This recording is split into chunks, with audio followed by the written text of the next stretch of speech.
Are you overwhelmed by all the things you need to do for your wedding?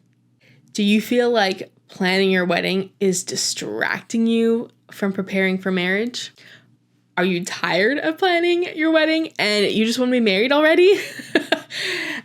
Let me tell you, those are all normal things to feel, but it doesn't have to be that way. I'm going to show you how the thing you're spending so much time on can actually help you prepare for marriage, which is the thing you probably want to do more of right now anyway.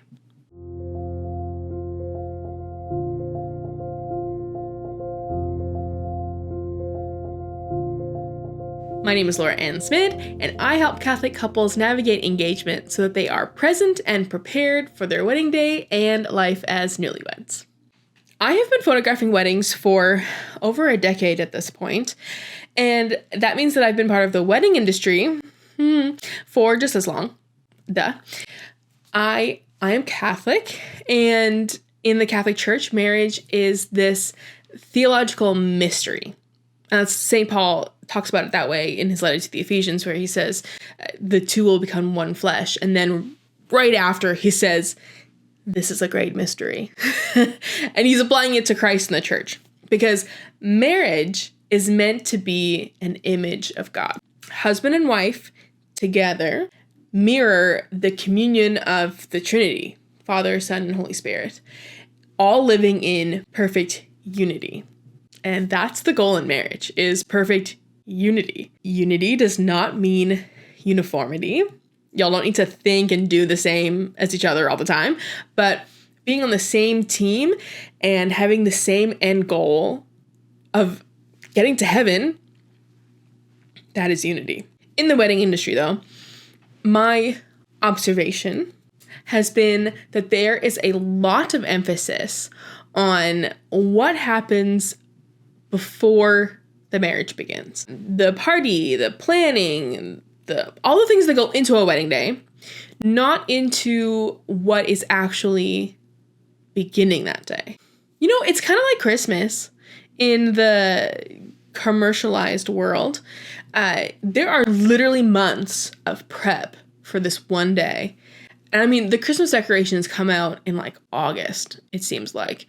But as soon as December 25th is over, lights down, ornaments packed, Christmas is done. Not in the Catholic Church, thankfully, but out there, yeah, that's what it's like. Our society does a great job of ramping up for something exciting, but a terrible job of sustaining it. And on one hand, thank goodness that planning a wedding ends. Absolutely. Once your wedding is over, wedding planning is done. But on the other hand, if you're just ramping up for this one day and you get there with no gas left in the tank, how is your heart entering into the great mystery of marriage? I think there's a solution to this, okay? You need to plan your wedding anyway. You may as well use it to your advantage. Prepare for marriage by planning your wedding. And if you're listening to this, I imagine that you are pretty serious about making sure you're doing as much as you can to enter the sacrament of marriage present and prepared to the magnitude of what you're taking on, and that the person you're marrying is on the same page. Which means that you are both preparing for marriage, right? So, in my humble opinion, you should both be planning your wedding. That's like the foundation here. You are both involved in figuring out what your wedding day will be like. There's a weird message out there that a wedding is a bride's thing. The bride is the one that cares the most. All the details are the bride's responsibility. What the bride says goes, and the groom just shows up without a clue. Absolutely not. I will not have it. I do not think that that is the way to go, okay? Marriage requires the bride and groom to enter the sacrament wholeheartedly. It is not just the bride's day. Both bride and groom are becoming one in heart, mind, and soul. Why wouldn't you approach planning your wedding day with that lens of unity? And again, unity does not mean uniformity. So this doesn't mean that you both need to know about every detail going on. I know there are some things about a wedding that guys won't care about, and there are some things that girls won't care about either. But the attitude you have about it all will either bring you closer to unity, or it could put a little wedge in between you. And we don't want that. We want to be unified. But I mean, as you can imagine, it's hard to be on the same page and to have this unified outlook if you haven't actually talked about what the page is supposed to be like.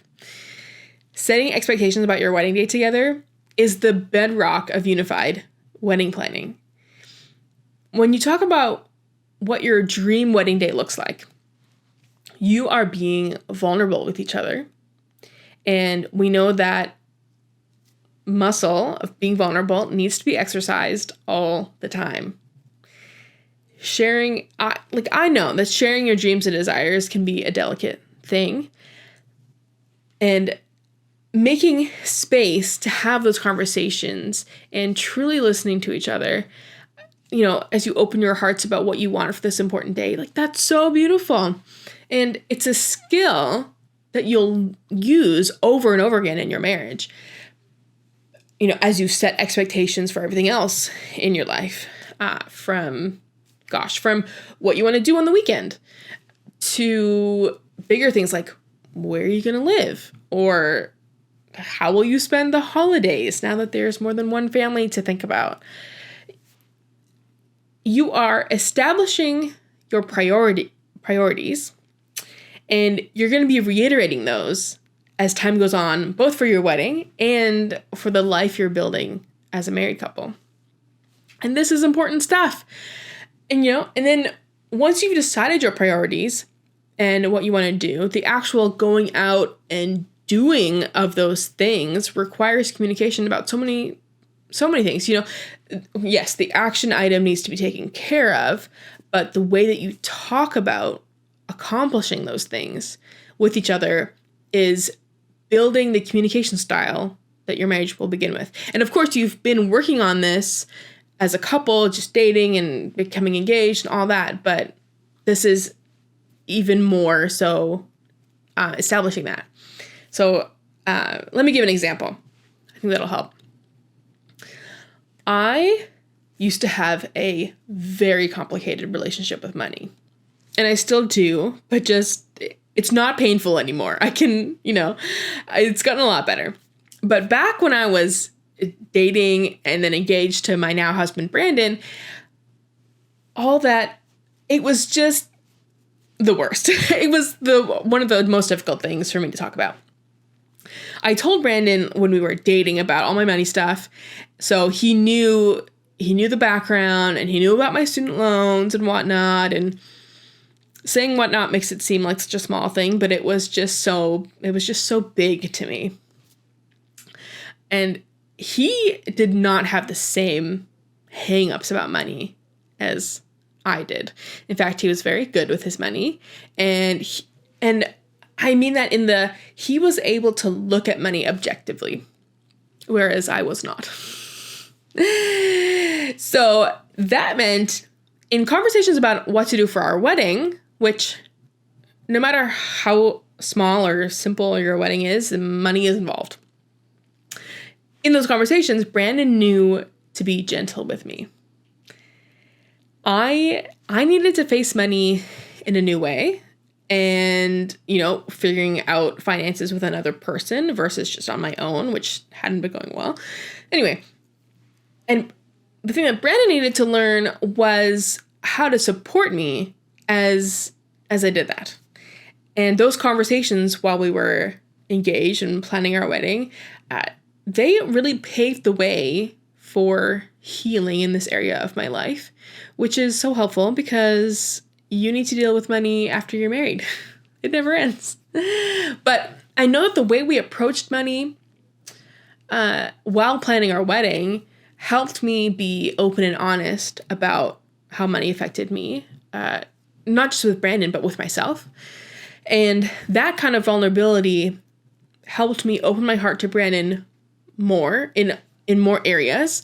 It helped Brandon understand me better.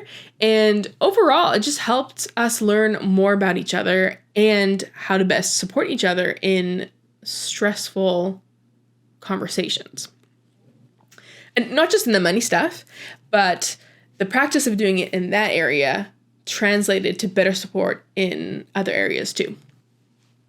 And that's really what framing wedding planning as a way to prepare for marriage will do. It's giving you practice doing the everyday skills you need for a unified marriage. And you might think, okay, but what skills does picking bridesmaid dresses help with? Like, how does picking bridesmaid dresses help me practice these skills for marriage? Do I really need to talk about this thing with my fiance? And this is the thing that the groom might not be interested in. But I'm going to challenge you on this, because when you're picking bridesmaid dresses, you're taking into consideration all the things that the two of you have decided on for your wedding day. The vision of the day, the budget you have, if you're deciding if you're going to gift your bridesmaids the dresses, or if you're buying stuff like earrings, whatever, as a gift for them, and that's part of your overall budget. The time you need to go shopping to find dresses, and who will be wearing the dresses. But, by the time you're picking dresses, you know who your bridesmaids are. But those relationships still need to be nurtured, and making time for your friends, and not just doing wedding stuff, but actually keeping up the friendship and being there for them is part of this process too. And all of those things call for communication with your groom in, some more logistical ways, like money and what your schedule looks like if you're going shopping, but also if you're spending time with your friends and not with your fiance, and also in ways that remind you of the bigger picture in life. Just because you're getting married doesn't mean that life stops, and friendships are part of that. So making time for them, sharing with each other what your time commitment looks like in all aspects of life. And maybe you're having a hard time finding dresses, and you just need to share that with your groom. And odds are good that those times might be good for him to practice listening and lending a sympathetic ear, not trying to solve the problem for you. And that is for sure going to be a skill you'll cherish throughout your marriage. Things that might seem like just another thing to cross off on the wedding to-do list can actually help you prepare for marriage if you're approaching them in the right way. It's so easy to be overwhelmed by all the decisions you need to make and all the things you need to do for your wedding, and to feel like this one day is taking up so much of your time. But what could your engagement look like if you viewed all those things as practical marriage prep? You need to get the list done anyway. All the things on it may as well help you prepare. I know you'll spend time doing, some theoretical study of what marriage is and how to communicate and how to love better, all that. But you've got the chance to practice some of those things right now. That's pretty great. And maybe you're thinking, okay, yeah, that does sound great, but where do I start? If you feel like you're overwhelmed by wedding planning and don't even know where to start at all, or maybe you're already kind of down the road and of planning things, and you realize you're not on the same page as each other, and you need to get on the same page as each other, you can grab the wedding guide. I'll link it in the notes. And it has literally everything you need to plan your Catholic wedding. And it is rooted in setting expectations with each other. I guide you through questions to ask both yourself and each other that go over every aspect of your wedding day from start to finish. I mean, like, including your honeymoon.